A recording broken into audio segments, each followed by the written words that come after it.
I haven't posted anything of Peppermint lately, and I figured since I will be showing her this weekend, it would be a good chance to get some video and see how she's doing and where she's at compared to where she was in her last video. Some things never change. I am always working on bending and suppling. I want her to move forward and around in her circles.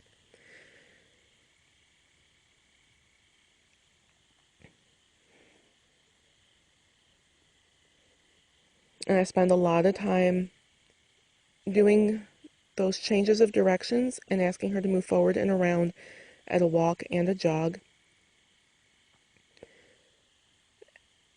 And the more riding she gets, like you'll see after a bit, when I go to lope her, I do change direction quite a bit. Obviously, she's not going to be able to turn the little circles that she's doing at the walk and jog right now, and that's fine. As long as she guides softly and she tries to do what I ask, I'm pretty happy with her.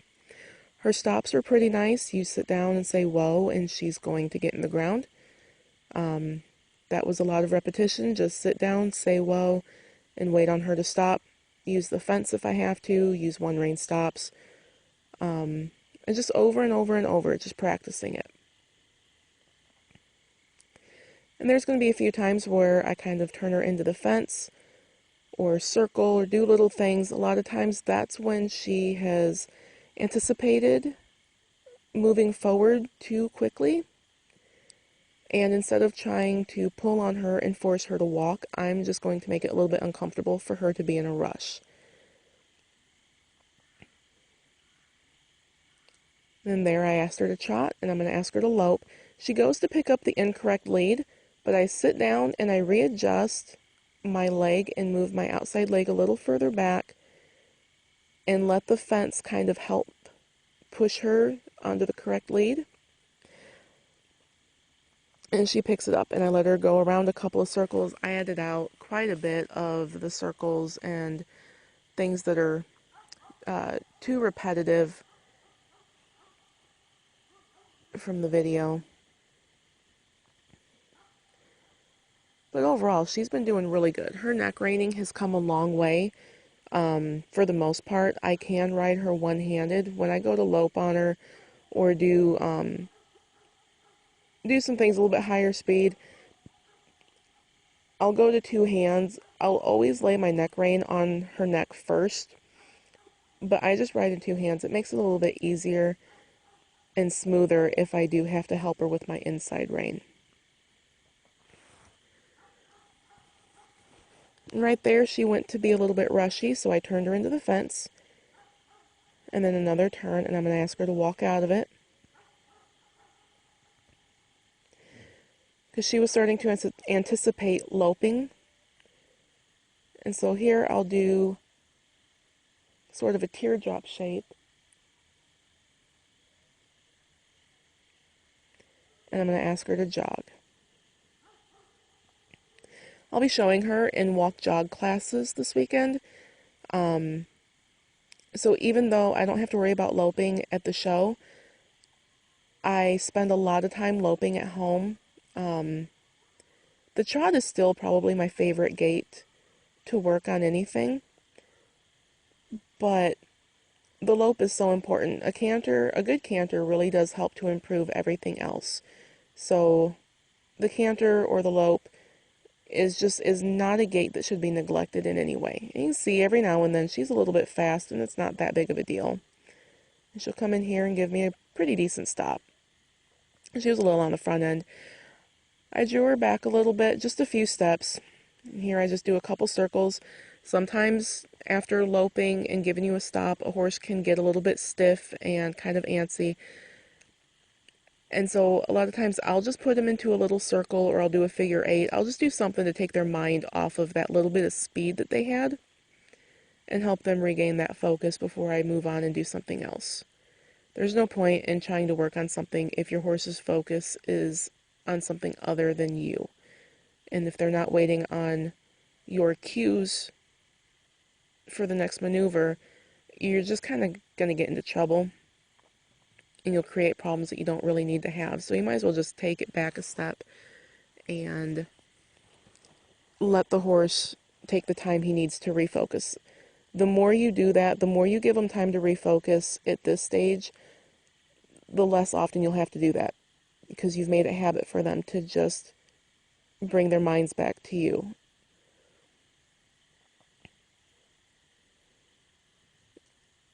And with enough riding, their minds never really do leave you.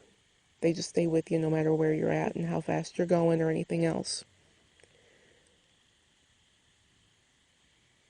And there she's guiding really nice. Every now and then I'll go along and I'll just pick my hand up, kind of like when she was jogging before and she dropped her nose. I'll just lift my hand straight up above her neck and I guess kind of test her and see what her reaction is going to be.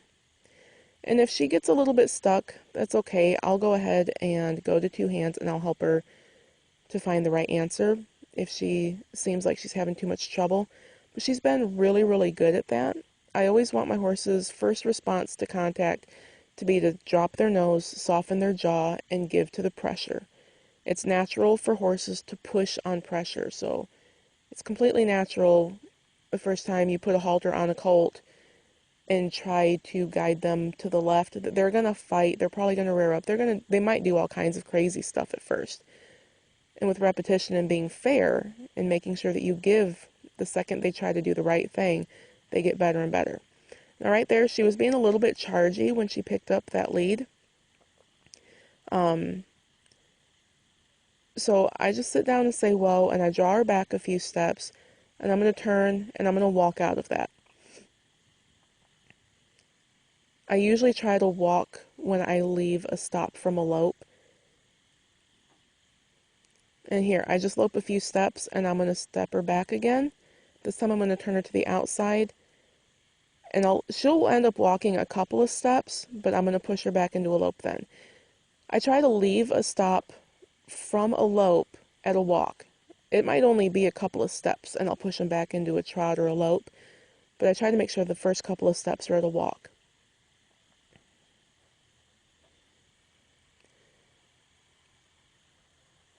There, and that time she loped around, and I let her cruise on a couple of circles really nicely, because she was balanced. She had a really good cadence and flow in her stride, and then she came in and she gave me that stop. She is not built to really get down in the ground and drag her butt 20 feet across the arena, and I don't expect her to. I'll never ask her to. But I do want her stopping balanced and rocked back. I've said before, I don't like it when horses just throw all of their weight onto their front end when they stop. And there she picked up the wrong lead, so I turn her the opposite direction. And I'm going to turn her back into the fence. I'm going to let that fence help me. Rollbacks on the fence is an amazing exercise for helping your horse figure out his leads. My last video, I was doing quite a bit of that. I would roll her back on the fence, lope a little circle, come back to the fence, and roll back and go onto the other lead. It just helps them start to figure that out. Now there before, she dropped to a trot right there. She kind of broke gait and went to a jog. That's not a big deal to me. I asked her back into the lope, but I didn't make a big deal out of it. I don't ever want my horses to think they've done something wrong by offering to go slower. This is part of the training a horse for the owner. Most owners aren't going to really care too much about leads and finesse and all of that, so I'm not really trying to focus on those things. She's going to, for the most part, be a trail horse, be a pleasure horse. And horses like that are very much underappreciated, I believe, because they're important. But they need to be broke, and they need to be as safe as we can possibly get them. So I definitely want whoa to mean stop. I'm doing transitions, slowing down. Whoa has one meaning and one meaning only. Stop moving your feet. I will never say whoa to slow down to a walk or to a trot from a lope or anything else. Whoa is only used for stop. And with the guiding, and wanting her to stop balanced. It's happened to me. Trust me, it is not fun to get thrown over the front end of your horse going at a lope across the field. And if you're in any way out of balance and they slam onto the front end when they go to stop, it hurts. Right here, when I asked her to lope, she went to push her body to the outside and she was going to pick up the incorrect lead. And so I just shut her down and I'm pushing her kind of laterally. I just counterbend her across this top part of the circle. And I'm just going to push her all the way across until we get closer to the fence line. And there I'm going to let her follow the circle and get on the correct bend. And there I kiss at her, put my outside leg on her, and she breaks into a lope in the correct lead. And this time when she comes across the top end of this circle, she follows it very nicely. She's really not trying to drift to the outside. She stays in balance and she keeps a really, really good smooth canter stride. She's not jumping forward or slacking off or anything else. She's just super balanced.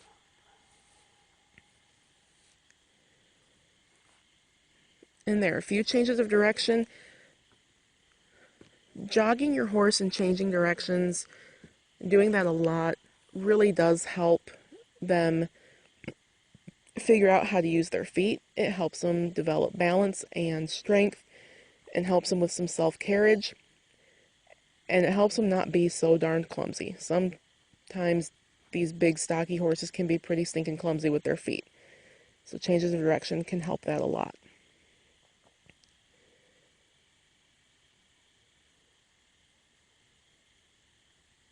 And she's doing pretty well with backing up. A lot of horses, when they learn how to back up, when you are moving forward and you stop and you immediately draw them back, they'll back pretty good. It can be a whole new thing when you're standing still and you ask them to take a step back.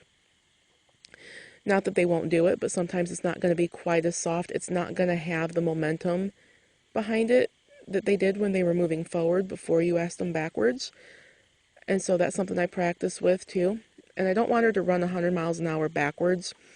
I just want her to be soft and have a little bit of energy in her feet, lift her shoulders, and try to get back smoothly for me.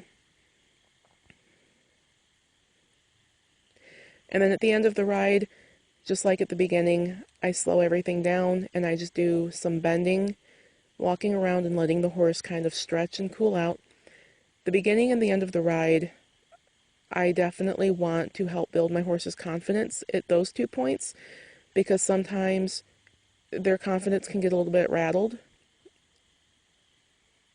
during your actual training session. And if that were to happen, I want them to leave the arena feeling really good about themselves. I want them to leave the arena feeling smart, that they understood what's going on, and that it's nothing to be worried about. Even if something changes, even if something is new, that there's always going to be something good about it, and that they know what's going on, and that everything's going to be fair for them. She did really good. I'm really looking forward to this weekend with her.